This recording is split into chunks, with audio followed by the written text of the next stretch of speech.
les Français l'ignorent, mais une partie de la réforme des retraites a déjà été votée.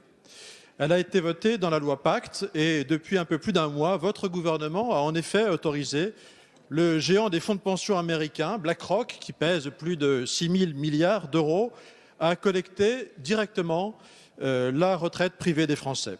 Si votre réforme va à son terme, les affaires de BlackRock prendront donc un formidable essor en France, puisque plafonnant le système universel à 3 fois le plafond de la sécurité sociale, les 300 000 plus hauts revenus de notre pays, aujourd'hui pris en charge dans la solidarité nationale par les caisses complémentaires, n'auront pas d'autre choix que de se tourner vers un système d'assurance privée. Plus grave, en perdant ces plus hauts cotisants, notre système universel perdra chaque année environ 3 milliards d'euros de cotisations. Vous cherchez donc à reprendre légitimement 6 milliards d'euros aux régimes spéciaux, mais en même temps, vous offrez 3 milliards d'euros aux fonds de pension. Naturellement, pendant plusieurs dizaines d'années, votre système universel devra continuer à verser des retraites à ces anciens hauts revenus, alors même qu'ils ne cotiseront plus. Avec vous, les plus modestes paieront donc pour les plus riches. Pouvez-vous, monsieur le haut-commissaire, nous préciser votre conception de l'universalité ?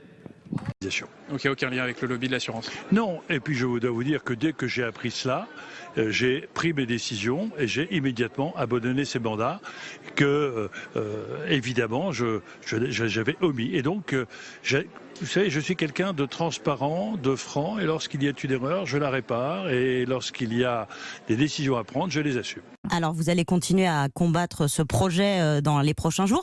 Cet après-midi, vos collègues insoumis de l'Assemblée, Adrien Quatennens et Alexis Corbière, ont chahuté, eux, Jean-Paul Delevoye sur un autre aspect, puisque, je le rappelle pour nos auditeurs, hier, Jean-Paul Delevoye, on a appris qu'il avait oublié de mentionner dans sa déclaration d'intérêt qu'il avait... Un oubli fortuit. Un oubli fortuit, vous dites. Bon, il avait oublié de mentionner qu'il était dans un institut de formation aux professions de l'assurance, administrateur de façon bénévole. Il a démissionné. On sent bien que chez les Insoumis, vous considérez qu'il n'est plus à même de porter la réforme des retraites. Évidemment, c'est un conflit d'intérêt manifeste. On cesse de nous répéter que ce n'est pas la porte grande ouverte aux fonds de pension privés, mais on voit les liens de Jean-Paul Delevoye avec des systèmes d'assurance privée. Plus largement, on a appris aussi qu'il y a eu de nombreux rendez-vous entre le gouvernement, Emmanuel Macron, Jean-Paul Delevoye et BlackRock, qui est le plus grand fonds de pension privé au monde, qui s'intéresse de très près, de fait, à la réforme. On sait aussi qu'ils ont influencé différentes réformes, notamment la dernière loi Pacte, qui favorise financièrement avec des crédits d'impôt ces fonds de pension privés. Il y a d'ailleurs, comme par hasard, un décret qui vient tout juste d'être sorti. Donc, je veux dire, il n'y a pas d'autre mot. Il faut que tout le monde ait en tête, cette réforme, c'est l'entrée du secteur privé dans notre système de protection sociale et donc avec toutes les injustices que cela comporte. Le problème, c'est qu'il n'y a pas de problème. Et ce gouvernement est en train d'essayer d'utiliser tout un élément de langage pour faire croire aux Français qu'il y a des problèmes de financement. Il n'y a pas de problème de financement. La réalité, c'est que jusqu'à présent, nous avons un système de retraite qui est certes compliqué, j'en conviens, mais qui remplit son rôle. Et son rôle, c'est quoi? C'est de nous protéger quand nous ne travaillons plus. Notre système reproduit aussi une partie des inégalités que nous avons dans la vie active. Mais comment on corrige ces inégalités? Parce que j'imagine que c'est l'idée que ce soit corriger ces inégalités, ça veut dire qu'il faut les corriger, notamment au moment de la vie active. C'est-à-dire que nous avons un accroissement des inégalités dans la vie active, sur le marché du travail, au niveau des salaires. Et c'est là-dessus, en fait, qu'il faut agir. Ça, c'est le premier point. Le deuxième point, c'est qu'il faut faire revenir plus de cotisants.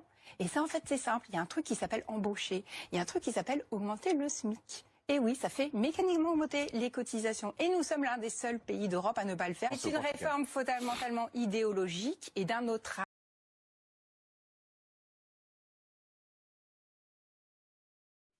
Alors, on a vérifié ce que dit Philippe Martinez, et c'est vrai.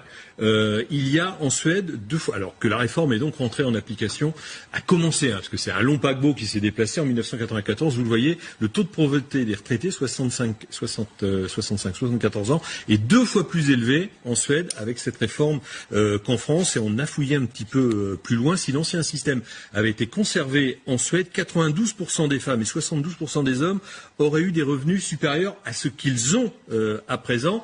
Et puis, malgré l'instauration de ce système, eh bien, il rentre en déficit, et les Suédois n'aiment pas le déficit. Du coup, on repousse l'âge de la retraite de 61 ans à 64 ans en Suède dans les mois qui viennent. Voilà. Oui, des choses. Il y a trop d'hommes politiques qui jouent avec l'affaire des retraites. et qui font miroiter des réformes formidables. Alors, par exemple, ce qu'on appelle les retraites par points. Bon. Le système de retraite par points, j'y suis favorable, mais il ne faut pas faire croire aux Français que ça va régler le problème des retraites. Le système par points, en réalité, ça permet une chose qu'aucun homme politique n'avoue. Ça permet de baisser chaque année le montant des points, la valeur des points, et donc de diminuer le niveau des pensions. Voilà. Sur cette histoire-là, c'est délicieux. Parce qu'en Suède, on a vu le cas suédois. Alors monsieur nous dit, non mais là, il ne s'agit pas de dupliquer ni d'imiter. Bah écoutez, dans ce cas-là, on va regarder ce qui se passe en France. Le système Arco. Le système Arco, depuis quelques années, il fonctionne sur une valeur de points. Retraite complémentaire. Les retraites complémentaires. Figurez-vous, Myriam Mankawa, que le point a baissé de 9 points. 9%. Voyez-vous.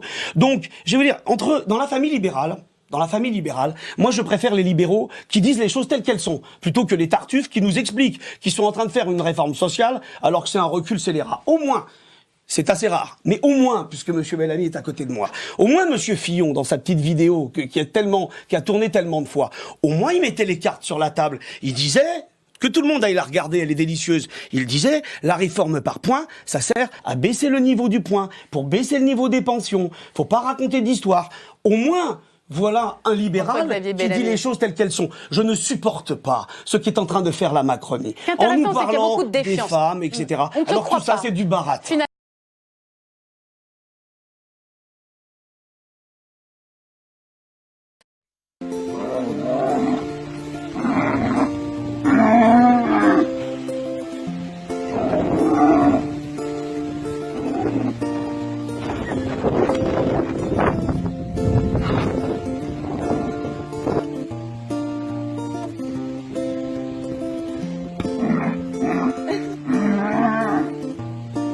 Hon hade helt bara.